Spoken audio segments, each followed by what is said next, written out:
नमस्कार, मैं doctor Manju Singh SBL के यूट्यूब चैनल पर आप सभी का स्वागत करती हूँ। आज हम बात करेंगे मंकी पॉक्स के बारे में, उससे रिलेटेड कुछ क्वेश्चन और आंसर्स के बारे में जो कि हर कोई जानना चाहता है। तो सबसे पहले हम जानते हैं कि मंकी पॉक्स क्या है। मंकी पॉक्स एक वायरल इन्फेक्शन है जिसमें कि पेशेंट को स्किन रैश हो सकते हैं, फीवर हो सकता है या फिर लिम्फ नोड सूज सकते हैं। चलिए अब हम जानते हैं कि जो मंकी पॉक्स है वो फैलता कैसे है। मंकी पॉक्स वायरस मुख्य रूप से जो इन्फेक्टेड एनिमल्स होते हैं उनके थ्रू फैलता है, स्पेशली जैसे कि रोडेंट्स हो गए, चूहा, गिलहरी या फिर बंदर से ह्यूमंस में फैलता है। अब हम जानते हैं कि ये इन्फेक्शन जो है ह्यूमन से ह्यूमन यानी कि मनुष्य से मनुष्य में कैसे फैलता है।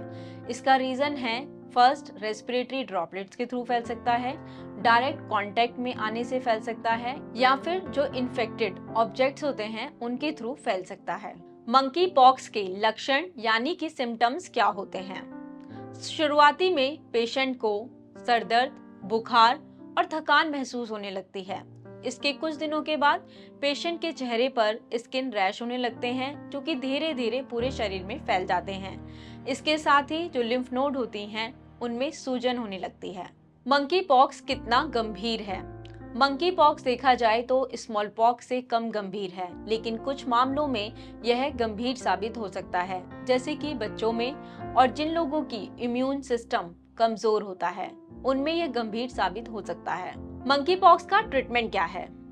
देखा जाए तो मंकी पॉक्स का आमतौर पर कोई भी स्पेसिफिक ट्रीटमेंट नहीं है, लेकिन हम इसमें सिम्टोमेटिक बेसिस पर ट्रीटमेंट कर सकते हैं। होम्योपैथी इस टाइप की प्रॉब्लम्स में काफी अच्छे से हेल्प कर सकती है। अगर किसी को मंकी पॉक्स वायरस हो जाए तो क्या करना चाहिए। सबसे पहले जो इन्फेक्टेड पर्सन है उसे आइसोलेट करना चाहिए ताकि जो उसका इन्फेक्शन है किसी और को ना फैले। दूसरा, आपको अपनी नजदीकी डॉक्टर से अवश्य मिलना चाहिए। तीसरा, जो भी आपको मेडिसिन प्रोवाइड की गई हैं, प्रिस्क्राइब की गई हैं, उनको उसी तरीके से लें जिस तरीके से आपको आपके डॉक्टर ने बताया है।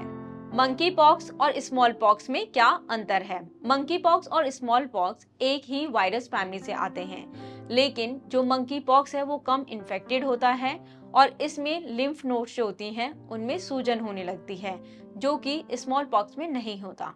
मंकी पॉक्स में होम्योपैथी किस तरीके से हेल्प कर सकती है। यदि हम होम्योपैथी की बात करें तो ये सिम्टम्स पे काम करती है और हर इंसान के लिए होम्योपैथिक मेडिसिन अलग अलग होती है।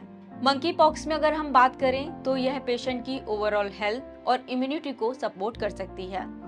जो हमारे सिम्टम्स हैं पेशेंट के, उनकी सिवियरिटी को कम कर सकती है। आज की वीडियो में हमने कोशिश की है कि मंकी पॉक्स से रिलेटेड कुछ क्वेश्चंस जो थे उनके आंसर्स देने की।